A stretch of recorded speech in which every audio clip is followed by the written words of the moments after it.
was your meeting with the Prime Minister today? It was really constructive and it was positive, and it was the end of a really constructive week. So we've had a trade deal with the EU that's going to transform a lot of lives and that's going to bring new jobs and secure jobs in Wales and across the United Kingdom.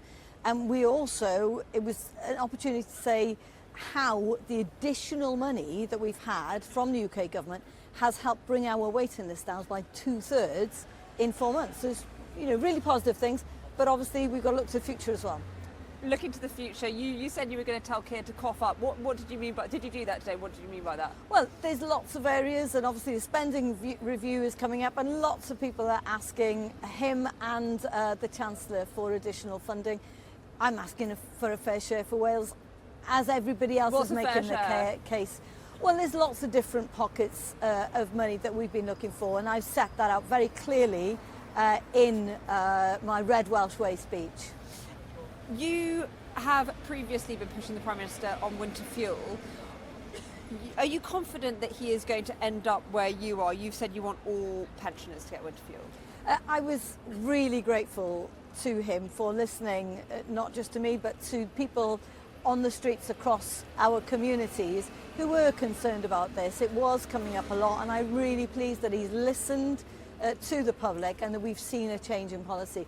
They're going to have to work through now where that threshold should be. Where do you think it should be? Well, I've made it clear I'd like the vast majority of people who were receiving it before to receive it again. Do you think he should have listened to you a bit sooner, save himself the pain of defending the policy for such a long time? I'm absolutely delighted that he's listened now, and that's great. Would you like to see movement on the two-child benefit cap? Well, there's lots of areas that I know people are pushing him on. Clearly, that's an area where he agrees they'd like to see some movement. It's about when and how that fits in with all of the other demands. Are you pushing him on that? Well, it was an issue that lots of people brought up. And welfare cuts, is that something you're pushing him on? Oh, look, all of these things are really challenging. I think we all accept there needs to be changes to the welfare system. Anybody, I think, who can work should work, and we've got to support them to do that. So it's about how we do that. And I did encourage him to look at what we do in Wales with youth unemployment, where we see lots fewer people in terms of youth unemployment because of the way we tackle things, and suggested he looked at how we do that in relation to disabled people. I guess the thing is, you've said you will call out the Prime Minister's mistakes.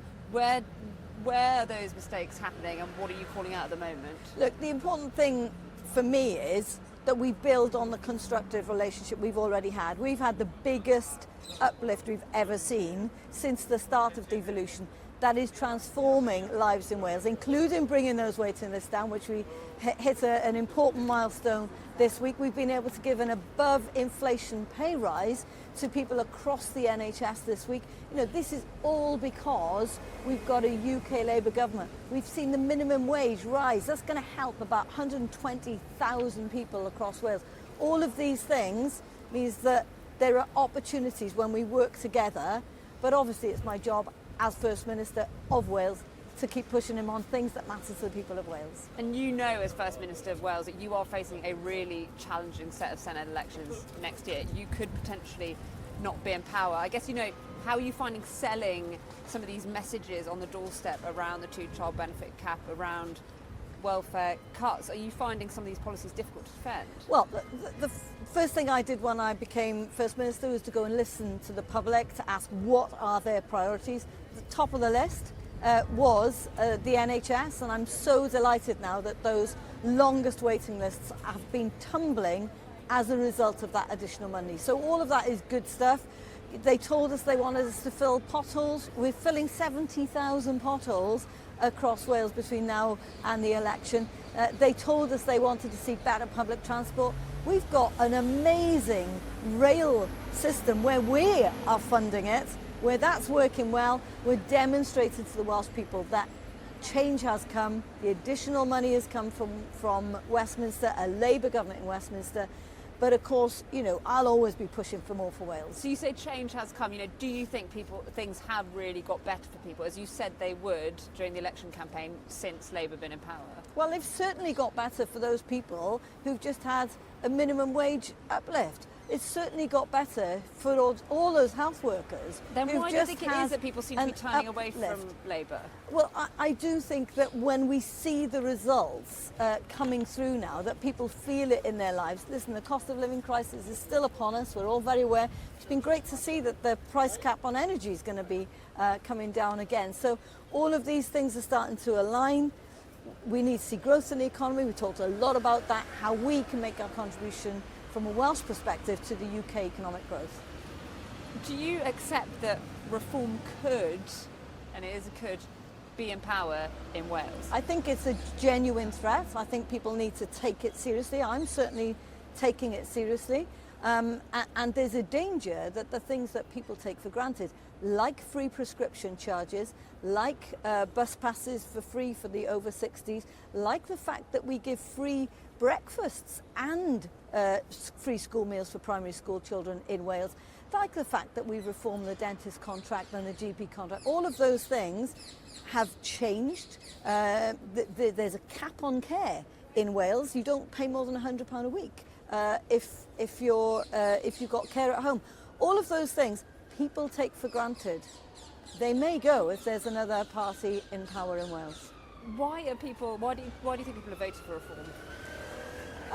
Well, let's see if that comes to pass in Wales, but the important thing for me is to make the case Is it for about the fact change? what we need, I think, and I think change is important. You know, I'm really hopeful what we're going to get is a whole bunch of new dynamic candidates from the Labour Party, and we'll be setting out a vision for the future for Wales, because I accept that change needs to happen. They've never had the opportunity to vote for a female First Minister before. That in itself is a big change.